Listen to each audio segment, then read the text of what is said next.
August 24th, 1998. Hyde, Greater Manchester, England. An old woman lies cold and still on her living room couch. Her family had just spoken to her hours earlier. Now she's gone. Her doctor says it was natural, peaceful. But something feels wrong. She wasn't the first, and she wouldn't be the last. This doctor wore a warm smile. He visited homes. He brought flowers. But behind that smile was death. Over 200 people, all elderly, all injected, all gone. No one wanted to believe it, but the truth was darker than anything anyone imagined. Why did no one stop him sooner? Why did they trust him again and again? And how did he fool them all? This is a true story. Every part of it happened.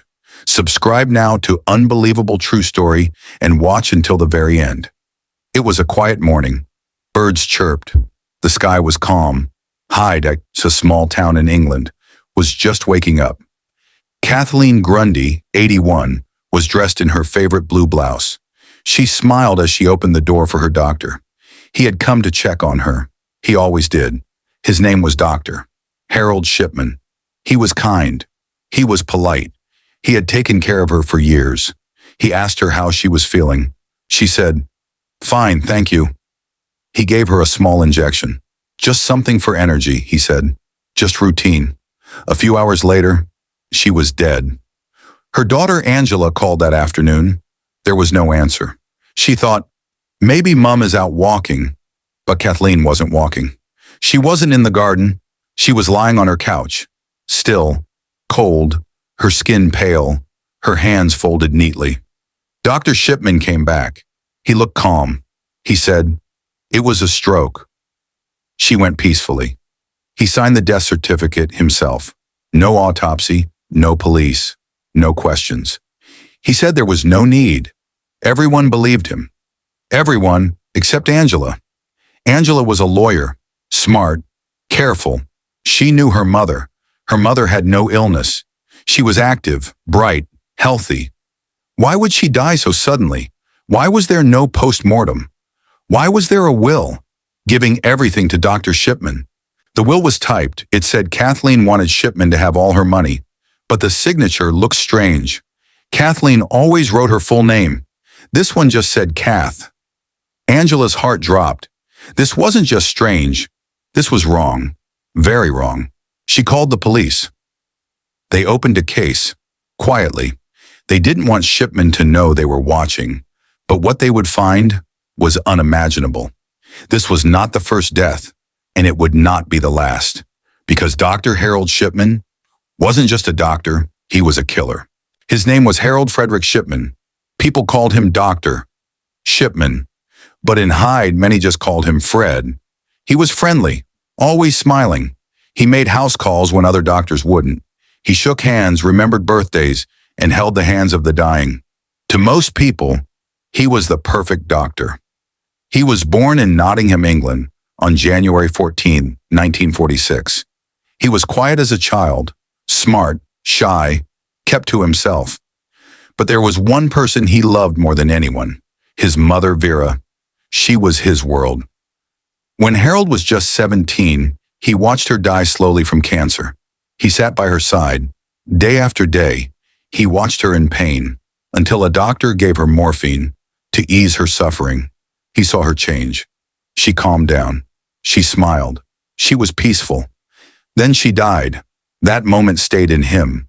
That moment changed him. Forever. He worked hard, got into Leeds University Medical School.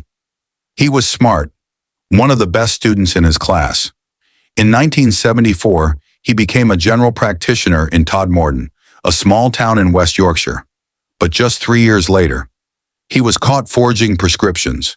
He was addicted to pethidine, a strong drug like morphine. He wrote fake prescriptions under fake names. He injected himself. He was reported, arrested, fined. But he wasn't banned. He wasn't stopped. Instead, he was allowed to return to work. In 1977, he moved to Hyde. He got a job at a health center. Then he opened his own private practice on Market Street. That's when it began. People loved him there. Elderly patients especially trusted him. He listened. He was patient. He made them feel safe. He came to their homes. He gave them injections to help them feel better. Sometimes they died shortly after.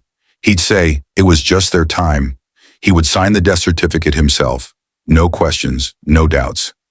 And it kept happening again and again and again.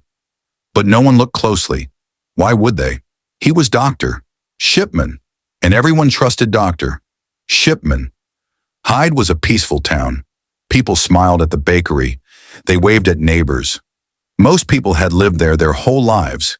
They knew the streets, they knew the faces, and many of them knew Dr. Shipman. He was more than a doctor. He was part of the town.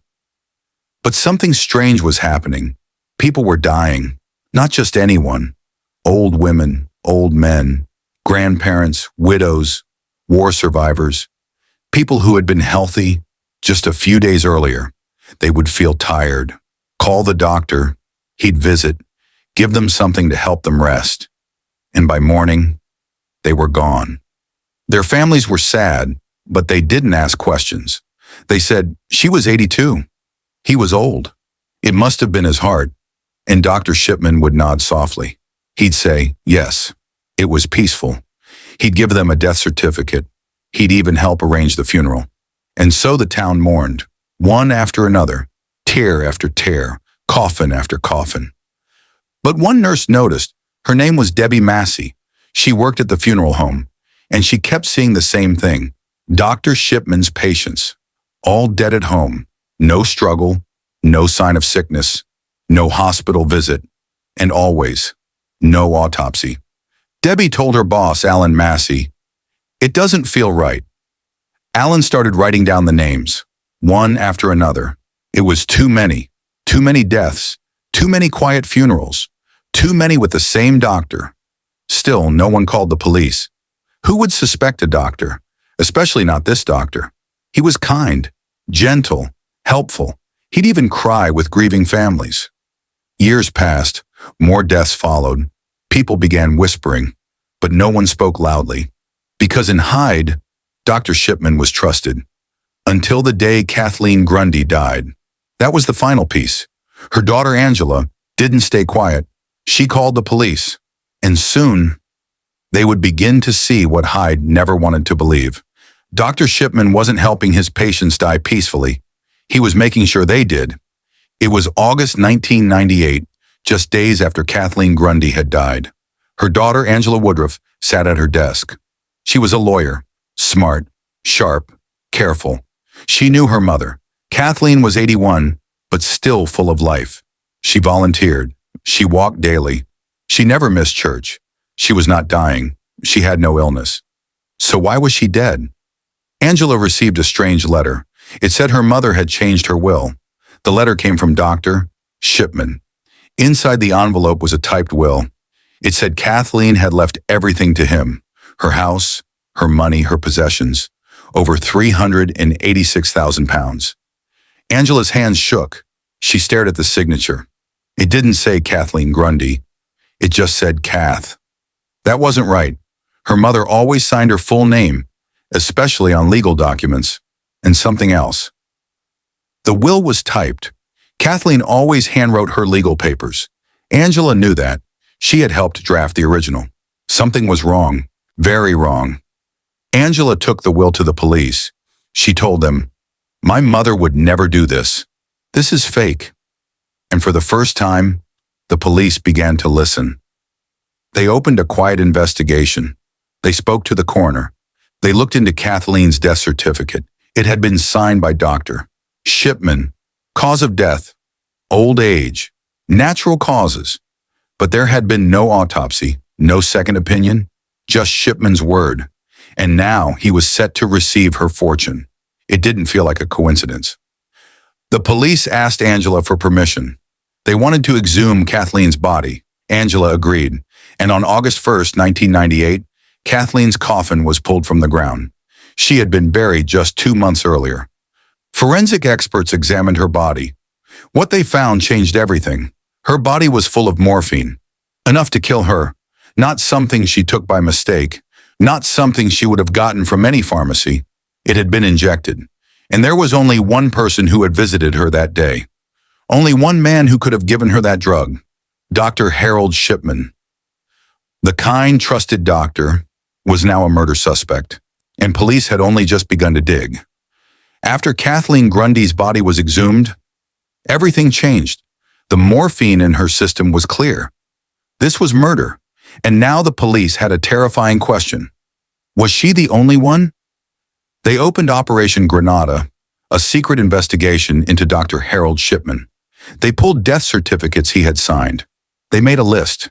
There were dozens, then hundreds. Each one had a similar pattern. Elderly patient died at home death certificate signed by Shipman. No autopsy, no suspicion. Most of them were women. Some were over 90. Some were still active and healthy. Too many deaths. Too many similarities. Detectives began visiting the families. They asked the same question. Did your loved one receive a visit from Dr. Shipman before they died? Again and again, the answer was yes. They exhumed more bodies. Lily Crossley, Nora Nuttall, Marie Quinn. Each one had the same poison in their veins, morphine or dimorphine, heroin, given just hours before death. And each time, the last person to see them alive was Shipman. The police got a search warrant.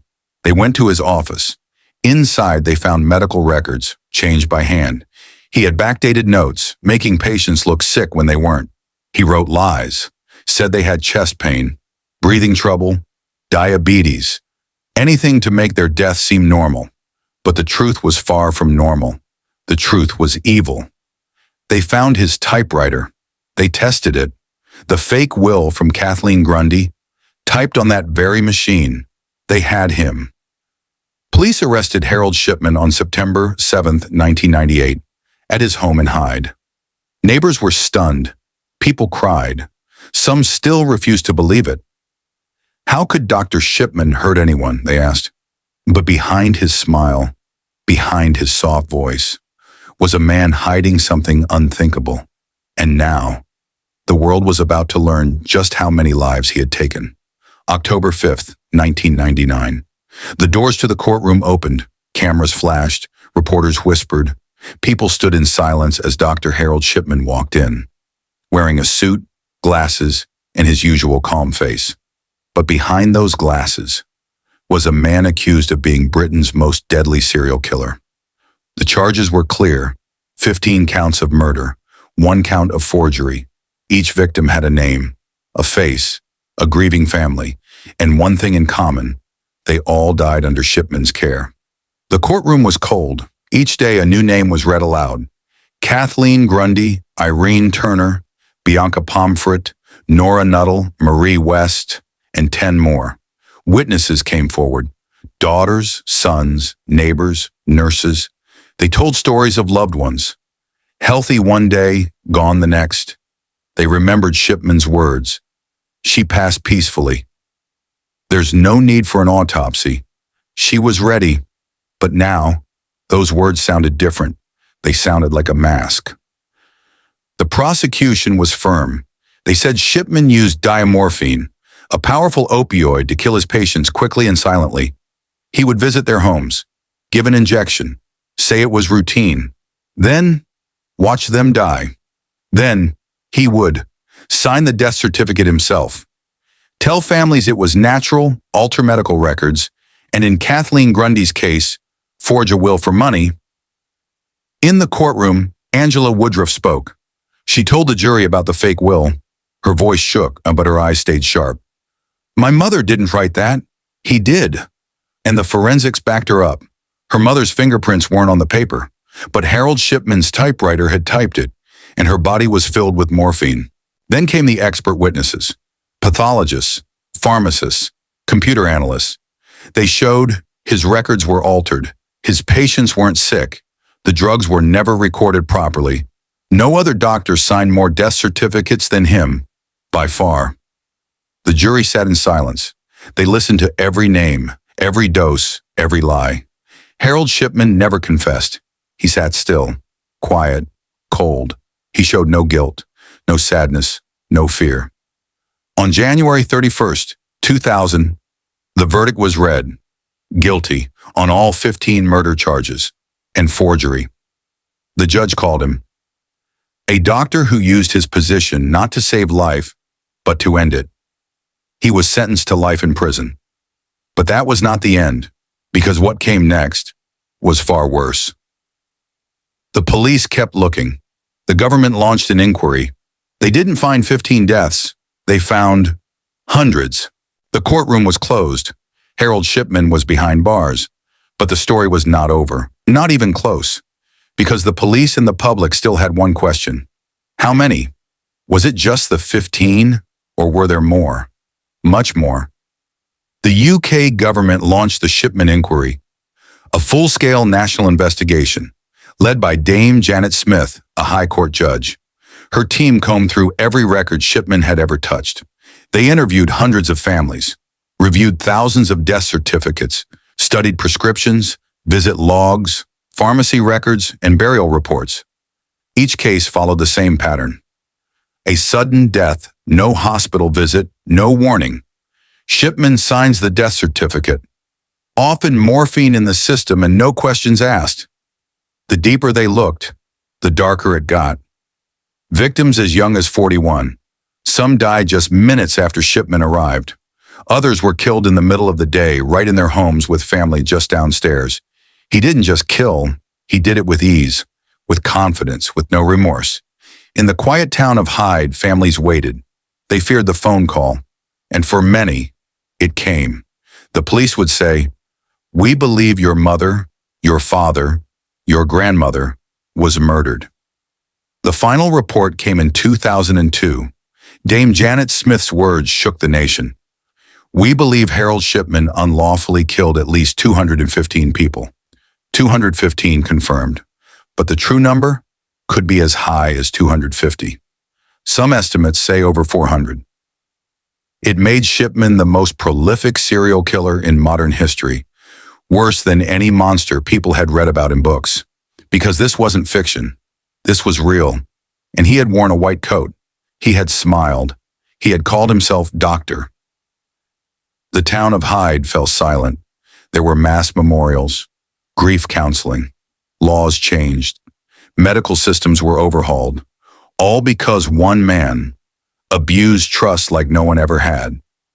He didn't kill out of mercy. He didn't kill out of rage. He killed because he could. January 13th, 2004. It was just after 6 a.m. The sky above Wakefield Prison in West Yorkshire was still dark. Cold wind rushed through the halls. Officers did their routine cell checks, and then they saw it. Harold Shipman was hanging, a bedsheet tied to the window bars, his body lifeless, his face peaceful. He was 57 years old. The man who killed over 200 patients had taken his own life. There was no note, no goodbye, no confession. He never told why he did it, never faced his victims' families, never showed guilt. He died the way he lived, in control. He chose the ending, just like he chose theirs. Prison guards cut him down. But it was too late. By the time paramedics arrived, Harold Shipman was dead. The news broke across every TV screen in Britain. Harold Shipman, Britain's deadliest doctor, found dead in prison cell. Some cried, others were angry, many were robbed of justice. Kathleen Grundy's daughter Angela said, "He cheated us again. He didn't give us the truth, and now he never will." The families of his victims were left with questions that will never be answered. Why did he do it? Why those people? Why so many? Was it power, control, a God complex, or something darker? No one truly knows, because he took the truth with him. After his death, the government continued making changes. Doctors could no longer sign death certificates alone. Prescriptions became tightly regulated. A national system was created to track suspicious deaths. Shipman changed British medicine forever, but not because he saved lives, because he took them. And even now, years later, his name still echoes like a warning. Not every killer hides in the shadows. Some wear white coats. Some smile at your door. Some hold your hand while they take your life. This is not fiction. Every word you've heard is real. Final words to viewers. Have you ever heard of this case before? Do you think he was born a killer or made one? Comment your thoughts below.